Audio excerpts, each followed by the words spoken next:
No Brasil, muita gente ainda enfrenta o desafio do desemprego. Encontrar uma nova vaga pode parecer um grande obstáculo.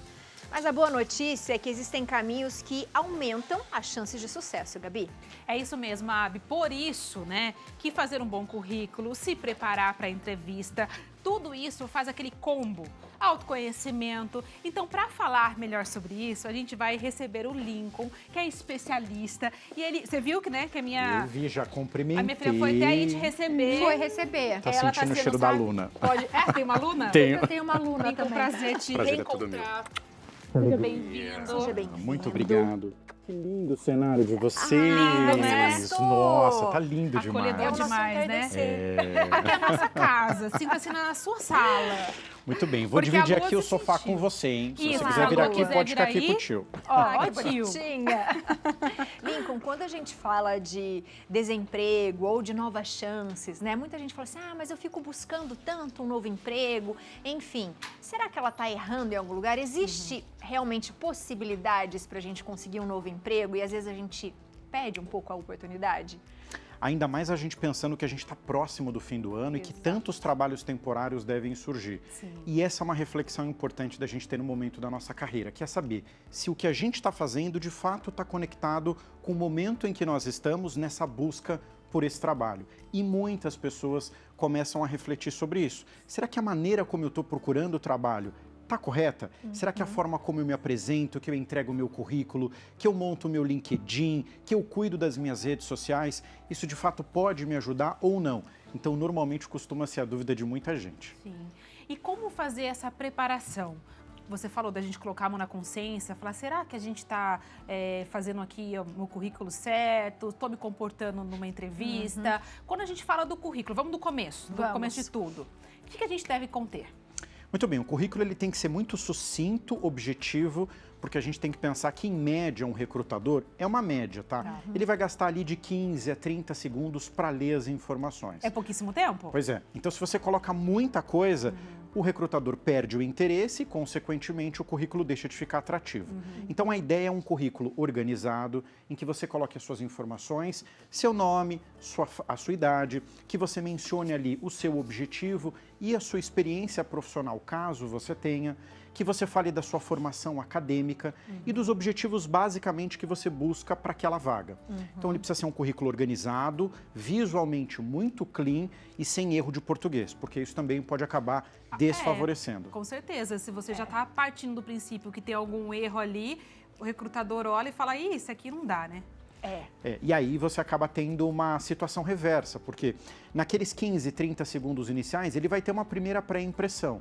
E aquela ideia de que a primeira impressão é a que fica, nesse caso, conta bastante. Então é preciso ser cuidadoso, é preciso ser extremamente objetivo para que quem leia o seu currículo consiga também já captar ali para qual vaga te direcionar e se faz sentido de fato você ir para uma outra fase, que seria a entrevista propriamente dita. E aí, chegando nessa entrevista, lembrando que a gente não pode mentir no currículo, principalmente as línguas, né? Eu sei o intermediário, chegar lá, não Tô sabe. fluente em inglês e faz que nem eu aqui, né? Enfim. The books on the table, né? Não dá, né, gente? Vamos ser verdadeira. A gente conquista pelo carisma, por outras coisas. Chega na entrevista e lá você, né? Mas quando chega a entrevista, o que é necessário a gente ter de atenção? Porque muitas vezes as pessoas vão fazer, mas elas não estão ligadas nem na história da empresa, de repente, não estudou.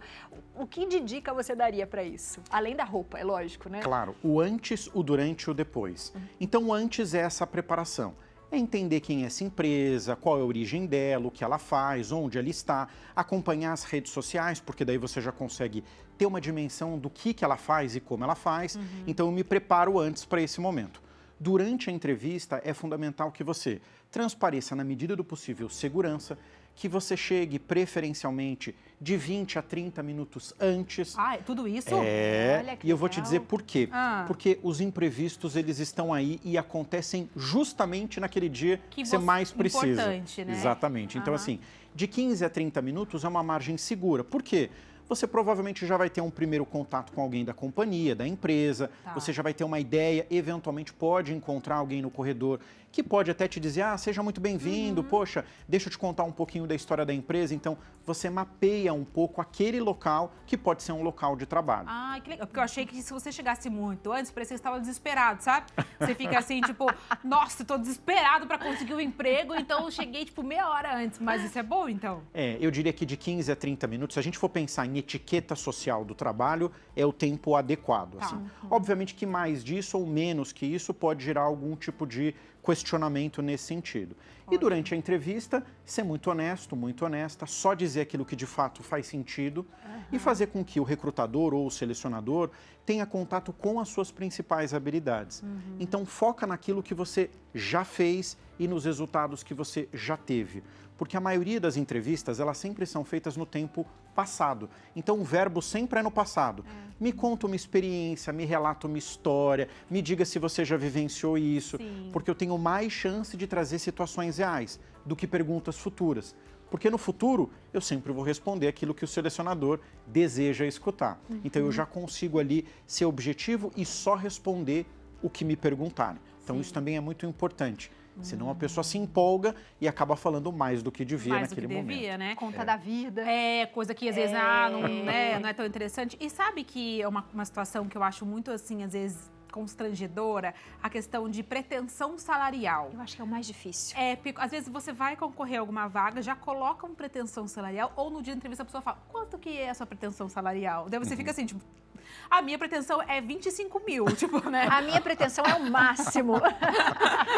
O quanto é o máximo que você pode pagar? A gente fica com vontade de, claro, nossa pretensão é sempre ganhar mais, né? Mas como que a gente deve se portar nesse momento?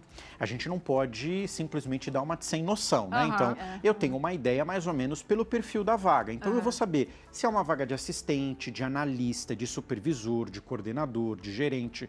Então, a partir da vaga, eu posso ter uma ideia pré-salarial. Se eventualmente o salário não foi apresentado, seja na primeira fase ou no momento da entrevista, não é deselegante em nenhum momento o candidato perguntar. Aliás, ele precisa perguntar. Só que a questão não é o que você pergunta, é como você pergunta. Então a ideia é, para essa vaga da qual hoje eu estou aqui participando do processo, qual é a média salarial que a empresa hoje remunera? É uma forma gentil, educada e extremamente objetiva. E aí você evita ficar com aquela dúvida na cabeça, porque, acredite se quiser, tem empresas que às vezes ou esquecem de falar ou testam o candidato. Então, é aí que tá, né? Porque se você, às vezes, falar um valor muito baixo, eles falam, perfeito, é isso que eu quero, pagar menos. Mas, às vezes, você tem mais experiência, mais qualificação e você quer jogar um pouquinho mais, né? Porque você sabe que, às vezes, dá pra falar, mas é muito constrangedor esse momento, né? Mas, e eu acho que a forma de falar é muito interessante, né? O Lincoln é educadíssimo, inteligentíssimo, mas você vê quando ele questiona qual é a média, você mesmo joga para a pessoa e aí faz com que ela responda. E aí você sabe o que você precisa, se aquilo é necessário para você ou não, conhece o seu valor e de repente pode contrapor, Com de certeza, repente. é um bate-papo. Acho que muita gente vai também para entrevista de emprego já com aquela, tipo, aquele frio na barriga, aquele medo. Quando você vai mais relaxado, com a responsabilidade mais relaxado, isso faz com que o papo seja melhor, né? Com certeza. E flui muito mais fácil, né? Com certeza. Então a gente diria que o antes e o durante são esses dois pontos. E o depois é sempre importante, ao término da entrevista, perguntar para o selecionador ou para a selecionadora se tem uma média, uma previsão de tempo de resposta. Sim. Pode ser que ele ou ela diga que sim ou não. E é sempre muito gentil e educado, até 48 horas depois da entrevista, você mandar um e-mail ou um WhatsApp agradecendo por ter participado do processo, independentemente se você passar ou não. Perfeito. Muito bom, né, Abi? Seja Adorei. sempre bem-vindo. Muito obrigado. Muito obrigada, Lincoln. Sempre muito educado, com dicas ótimas.